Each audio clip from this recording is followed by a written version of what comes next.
My name is Marcel Heijnen, and I'm from the Netherlands originally, but I've lived in Asia for like half my life, like 30 years. At the moment I'm in between Amsterdam and Hong Kong.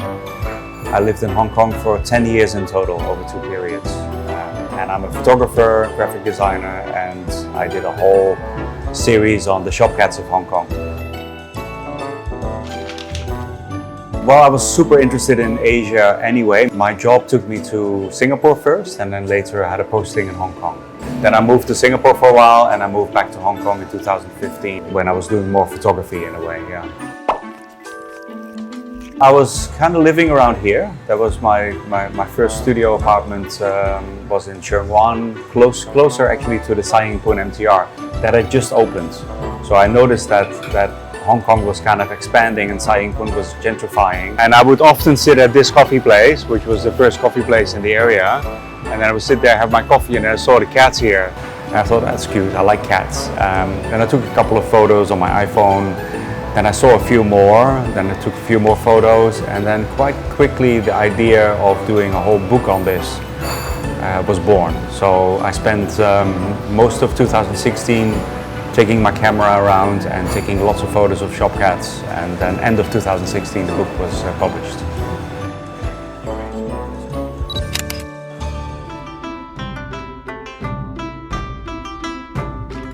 This was the first cat that I saw, and this was very nearby, and I would walk past that almost every day. So I would just have a kind of conversation with them. I don't speak Cantonese, but these people are super sweet, and they're so loving with their cats. So they became kind of one of my go-to places, and of course I gave them a book. They were very happy about it. They asked for a printout, so I did a nice framed print, and they put it very proudly in their store. Can I take a photo? The cat? But I don't really get rejected a lot. People seem to think that, but it's not really the case. I approach the shops with whatever I can communicate that it's about the cats. So if I would show up at a store with a big camera, with a big lens, and I would point it at the shop owner, definitely they will not like that. But that's not how I do it. I just go up to them, and if I see a cat, I will sort of like, okay, that's a cute cat, can I take a photo? And then very often they're quite proud of the cat, and I've had really beautiful interactions. So they really love their cats, and a lot of them, they were very happy when the book came out, and when articles in the newspapers were printed, they sometimes put it up in the store, when they're being featured. So my experience has been very nice about it, really. Plus I use a really small camera, which is not so intrusive for people. I think that helps a lot as well. So I think it's all about the approach. Very rarely somebody says no photos, but most of the time they're okay with it, as long as I don't get in the way of business.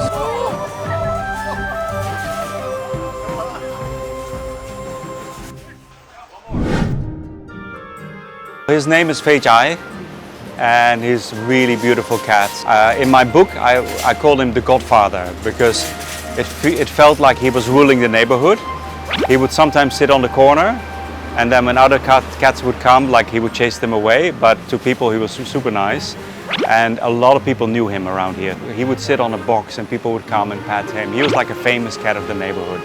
Sadly, he passed away a few years ago, but I think he's still in his heart. He put up my calendar from 2017, my photo.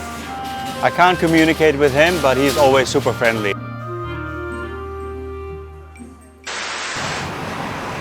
Hello, Puss. Hi. Hi. Hi, what are you doing?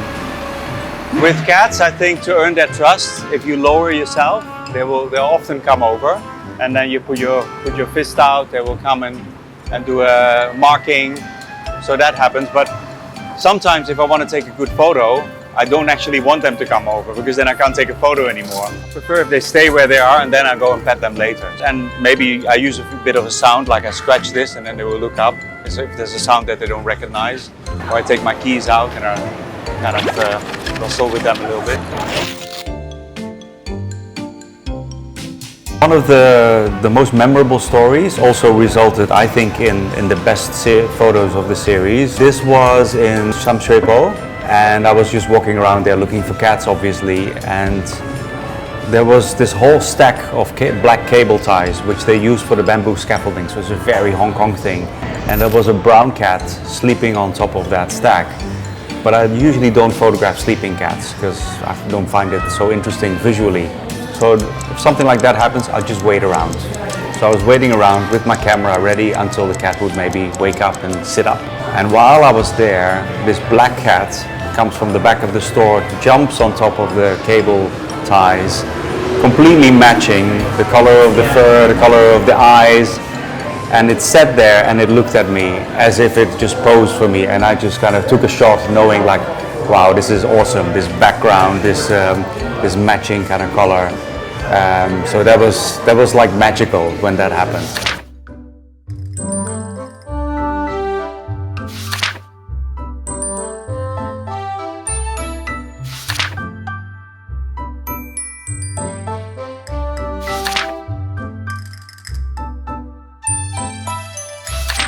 It started in Hong Kong 2016. Then I knew I was going to do a book of the shop cats of Hong Kong, but I was also curious about mainland. So I traveled first to Guangzhou, then to Shanghai to find if there are shop cats there, and there were. So I spent another almost 10 years of photographing those shop cats, and that was published in a book in 2021 called Shop Cats of China, which has like 10 different cities in China. Even in the midst of that, I did a book on Istanbul, because that's famous for cats. Not so much shop cats, but there's just cats everywhere. There's a big difference between Istanbul cats and cats in China, because in Istanbul, the cats are just everywhere, and they're not specifically shop cats. They're also not owned, they're not really pets, but then the people of the community take care of them. But in China, what I also noticed, the cats are in all kinds of stores. They can also be in a hardware store or a cigarette shop, or also in a temple and things like that. Here it's really in the dried goods shops and the medicine shops. So I've made it more broad, the work in China. I feel the cats is a metaphor for the old streets, because in new shopping malls or in newly kind of renovated stores, they don't really need a cat, because the whole reason for cats being there is to keep the mice away. And you really almost only see it in the old streets of China. In a way, I'm photographing the cats, but I'm also photographing the whole culture around it. If it would just be cats, I would not be so interested to photograph them. But of course, I love cats. They are beautiful animals, so they're very elegant, they're great to photograph, and they can be in very surprising spots in a shop. They can be on top of things, or they can be hiding somewhere. That makes sense to me. Like I'm capturing the culture as well as the cats.